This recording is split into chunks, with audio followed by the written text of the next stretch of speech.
जय माताजी मित्रों, मारी चेनल ममतानी रसोई में तमारुं स्वागत है।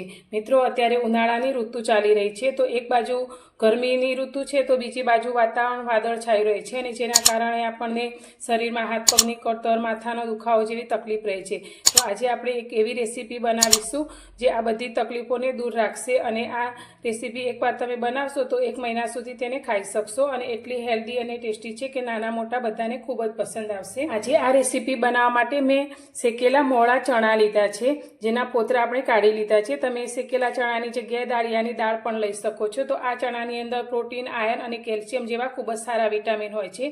આ ચણા ખાલી પેટ ખાવાથી આપણને ભૂખ નથી લાગતી અને લોહીમાં વધારો થાય છે અને વજનમાં ઘટાડો થાય છે।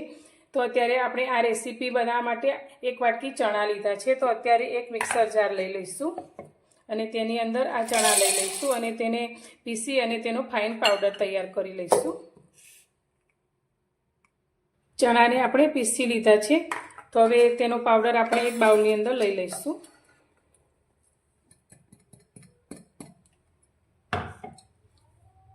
આપણે તે જ મિક્સર જાર લઈ લઈશું અને તેની અંદર અત્યારે મેં એક વાટકી રોસ્ટ કરેલા મખાના લીધા છે। તો મખાનાની અંદર પણ કેલ્શિયમ જેવા વિટામિન ખૂબ જ સારા પ્રમાણમાં હોય છે, તે અંદર લઈ લઈશું અને તેની સાથે આપણે એક નાની વાટકી કાજુ લીધા છે। તો કાજુની અંદર પણ ખૂબ સારા વિટામિન્સ હોય છે।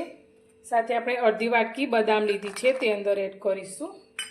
તમે બદામ અને કાજુ તમારે જે રીતે લેવા હોય તે પ્રમાણે વધારે ઓછા લઈ શકો છો। હવે બધી જ વસ્તુને આપણે સાથે સારી રીતે પીસી લઈશું।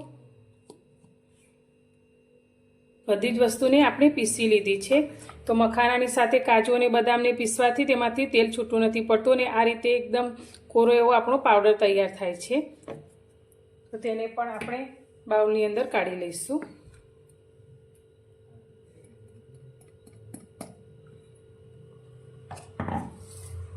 અને અત્યારે મેં આ રીતે સૂકા કોપરાનો અડધો ભાગ લીધો છે, જેને આપણે ઝીણો કટ કરી અને તેનું પણ આપણે છીણ તૈયાર કરી લઈશું। અત્યારે ગેસ પર આપણે કડાઈને ગરમ કરવા રાખી છે, તો તેની અંદર આપણે 2 ચમચી જેટલું ઘી એડ કરીશું। તો આ રેસીપીની અંદર આપણે અત્યારે ઘીનું પ્રમાણ ખૂબ જ ઓછું લઈશું। તો 2 ચમચી જેટલું જ ઘી આપણે ઉપયોગમાં લઈશું અને ઘી આપણું સારી રીતે ગરમ થઈ જાય એટલે તેની અંદર આપણે જે પાવડર તૈયાર કરીને રાખ્યા છે તે અંદર લઈ લઈશું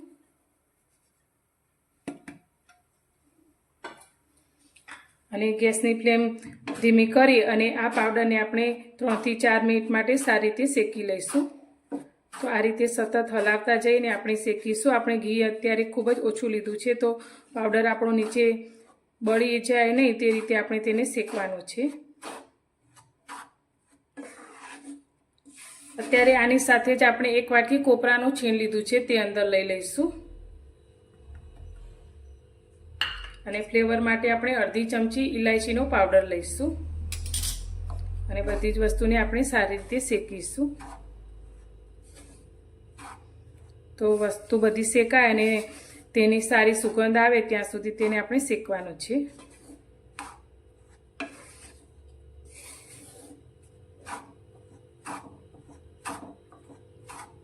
બધી જ વસ્તુને આપણે ધીમા ગેસની ફ્લેમ પર સારી રીતે શેકી લીધી છે। તો અત્યારે ગેસની ફ્લેમ આપણે બંધ કરી દઈશું અને આ રીતે થોડી વાર માટે હલાવશું જેથી નીચે ચોંટે નહીં।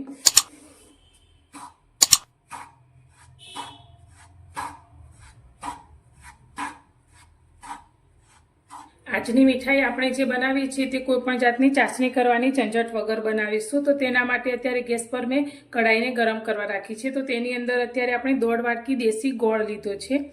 તો ગોળની તાસીર ગરમ હોય છે, તો ગોળની અંદર આપણે અત્યારે 1 ગ્લાસ જેટલું પાણી રેડીશું। પાણી અને ગોળને સાથે લેવાથી ગોળમાંની રહેલી ગરમી દૂર થઈ જાય છે। તો તમે ગોળની જગ્યાએ સાકરનો ઉપયોગ પણ કરી શકો છો। હવે ગોળને આપણે સારી રીતે પાણીમાં ઓગાળીશું। આની આપણે કોઈ પાયો નથી કરવાનો, પણ ગોળ આપણો સારી રીતે ઓગળી જાય અને થોડું ચીકાશ પડતો થાય ત્યાં સુધી આપણે તેને ગરમ થવા દઈશું।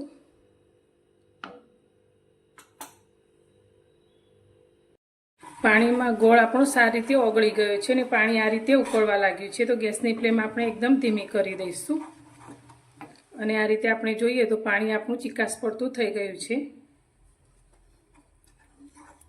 તો હવે આપણે જે પાવડર શેકીને તૈયાર કર્યા છે તેને આ રીતે થોડો થોડો અંદર એડ કરતા જઈશું અને મિક્સ કરતા જઈશું.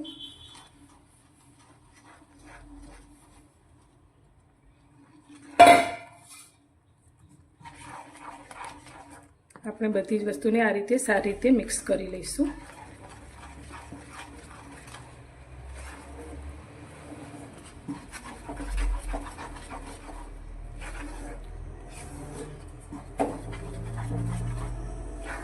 તો ધીમા ગેસની ફ્લેમ પર આપણે 1 મિનિટ માટે તેને આ રીતે જ હલાવશું.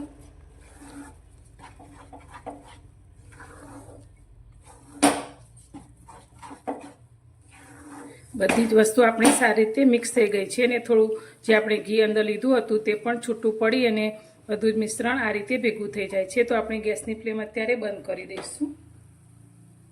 મીઠાઈને સેટ કરવા માટે મેં થાળીને ઘીથી ગ્રીસ કરી લીધી છે. તો હવે આપણે બનાવેલી મીઠાઈને થાળીની અંદર લઈ લઈશું અને આ રીતે બધી જ બાજુથી સરખી રીતે ફેલાવી લઈશું. તો આ મીઠાઈને સેટ થતાં વધારે સમય પણ નથી લાગતો. તે ઠંડી થશે એટલે એકદમ સરસ રીતે સેટ થઈ જશે. મીઠાઈને આપણે થાળીમાં સારી રીતે પાથરી લીધી છે. તો ગાર્નિશિંગ માટે મેં અત્યારે બદામ, કાજુ અને પિસ્તાની કતરણ લીધી છે. તે આપણે ઉપર આ રીતે પાથરી લઈશું.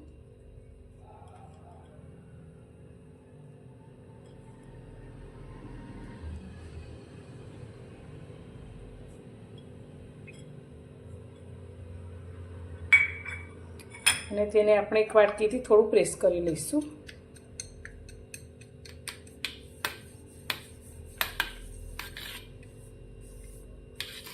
હવે મીઠાઈ આપણી ગરમ છે ત્યારે તેમાં આપણે કાપા પાડી લઈશું. તમે ઠંડી થયા પછી પણ કરી શકો છો.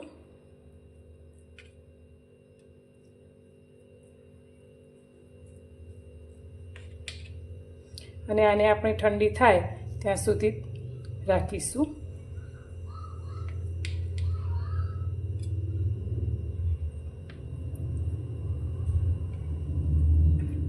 આપણી મીઠાઈ ઠંડી થઈ ગઈ છે તો તેમાંથી આપણે એક પીસને બહાર કાઢીશું.